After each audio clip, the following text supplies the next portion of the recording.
This is only one of the many events in which His Holiness addresses the world about the true message of Islam.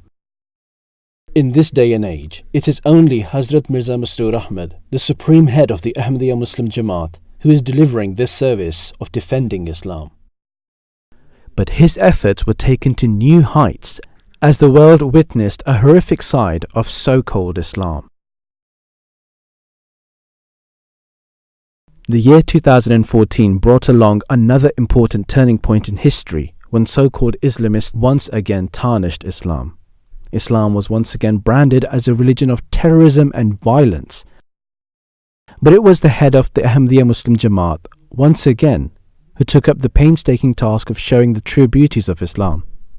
In wake of these events, it was for the first time ever the Ahmadiyya Muslim Jamaat UK held 2 peace symposia instead of 1 in a year. The highlight of both symposia was the keynote address of His Holiness Hazrat Mirza Masroor Ahmad. Firstly, on the 8th of November 2014, His Holiness addressed the dignitaries condemning the activities of ISIS and proved from the Holy Quran that this group had no relation to Islam.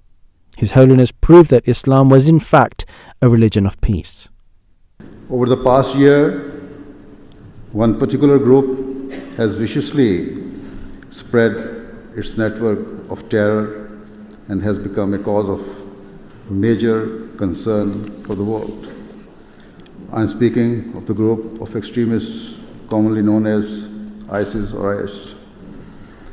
The actions of this extremist group are not only impacting Muslim countries, but also countries in Europe and further afield are also being affected by its brutalities.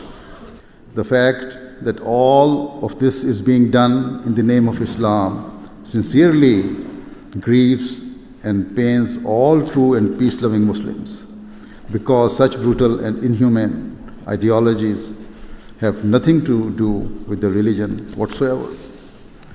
Rather, in every way and at every level, Islam's real teachings are of peace and security for all people.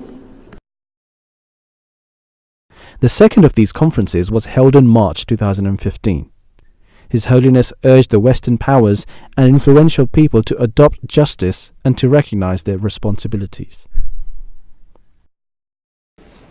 In terms of extremism, let it be absolutely clear that wherever and whenever anyone seeks to justify their hate-filled atrocities or injustices in the name of Islam, they should be condemned.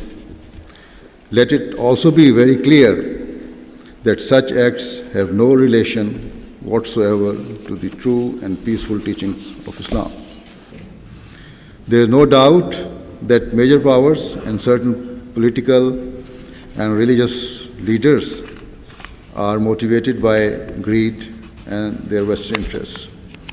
Their selfish desires have contributed to the desperate state of affairs that we are witnessing, and so responsibility also lies with them. The world is being consumed by various issues that are leading to frustration and resentment, which in turn are undermining peace.